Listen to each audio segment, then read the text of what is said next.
മടങ്ങി വരാൻ സമയമായി അല്ലേ? എന്തായിരിക്കും അല്ലേ?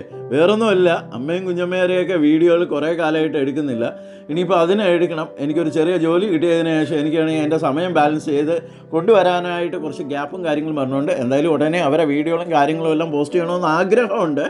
അപ്പോൾ കുറേ വർക്കുകൾ അമ്മ ഇരുന്ന് എപ്പോഴും പറയാറുണ്ട്. കുഞ്ഞമ്മയാണെങ്കിൽ ഇപ്പോൾ കുറേ നാളായിട്ട് ഫുൾ റെസ്റ്റാണ്. കാരണം കുഞ്ഞമ്മയ്ക്കും ചിറ്റപ്പനും അവിടെ അനിയനുമൊക്കെ ഒരു ചാനലുണ്ട്. അപ്പോൾ അതിൻ്റെ തിരക്കും കാര്യങ്ങളുമായിട്ട് അങ്ങനെ പോകുന്നുണ്ട്. അതുകൊണ്ടാണ് പിന്നെ അധികം ബുദ്ധിമുട്ടിക്കാതെ പോകുന്നത്. പിന്നെ ഞാൻ തന്നെ കൂടുതലും വീഡിയോ കാര്യങ്ങളും ചെയ്യുന്നതിൻ്റെ കാരണം എന്ന് വെച്ചാൽ ഷോർട്ട് വീഡിയോ എന്ന് പറയുമ്പോൾ നമുക്ക് പെട്ടെന്ന് ഒരു ചെറിയ വർക്കും കാര്യങ്ങളും ചെയ്തെടുത്താൽ മതി. ചെറുതെന്ന് പറയാൻ പറ്റില്ല, ഏകദേശം ഒരു 3-4 മണിക്കൂർ ഇരുന്നിട്ടാണ് നമ്മളൊരു ഷോർട്ട് വീഡിയോ റെഡിയാക്കി എടുക്കുന്നത്.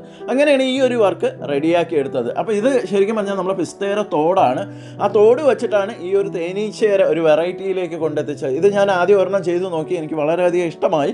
അപ്പോൾ എന്തുകൊണ്ട് നമുക്ക് ഇതിനെ കൂടുതലായിട്ട് ചെയ്തുകൂടാ എന്ന് തോന്നിയിട്ട് അങ്ങനെയാണ് കുറേ അധികം ചെയ്തു നോക്കി. എനിക്ക് വളരെയധികം ഇഷ്ടപ്പെട്ടു. അപ്പോൾ കാണുന്നവരെല്ലാം പെട്ടെന്ന് ചോദിച്ചാൽ തേനീച്ചയാണോ എന്ന് ചോദിച്ചാൽ ഞാൻ പറഞ്ഞല്ല. കാരണം എന്താണെന്ന് വെച്ച് കഴിഞ്ഞാൽ നമ്മളിത് കാണിച്ചു കൊടുക്കുമ്പോൾ ഈ ഒരു സാധനത്തിൽ നമുക്ക് ഇങ്ങനെ ഒരു വെറൈറ്റി ചെയ്യാൻ കഴിയുമെന്ന് ഒട്ടും പ്രതീക്ഷിച്ചില്ല എന്നാണ് എല്ലാവരും പറഞ്ഞത്. അപ്പോൾ എന്തുകൊണ്ട് നമുക്ക് എൻ്റെ ഒരു വീഡിയോ എടുത്തു കഴിഞ്ഞാൽ നമ്മളെ കൂട്ടുകാരുടെ കയ്യിൽ ഈ പറയുന്ന സാധനം ഉണ്ടെങ്കിൽ അവർക്കും ചെയ്യാൻ കഴിയട്ടെ എന്ന് കരുതിയിട്ടാണ് ഇങ്ങനെ ഒരു വീഡിയോ എടുത്തത്. അപ്പോൾ തീർച്ചയായിട്ടും നിങ്ങളെ വീഡിയോകളിൽ ഈ പറയുന്ന സാധനങ്ങൾ ഉണ്ടെങ്കിൽ നിങ്ങളൊന്ന് ട്രൈ ചെയ്ത് നോക്കുക. കാണാൻ നല്ല ഭംഗിയാണ്. ദൂരെ നിന്ന് നോക്കുമ്പോഴത്തേക്ക് ഒറിജിനൽ ആണെന്ന് ഫീൽ ചെയ്യുന്ന ഒരവസ്ഥയാണ്. അപ്പോൾ വീഡിയോ ഇഷ്ടമാകും. ചാനൽ സബ്സ്ക്രൈബ് ചെയ്യുക. ഇൻസ്റ്റഗ്രാമും ഫേസ്ബുക്കും ഫോളോ ചെയ്യുക.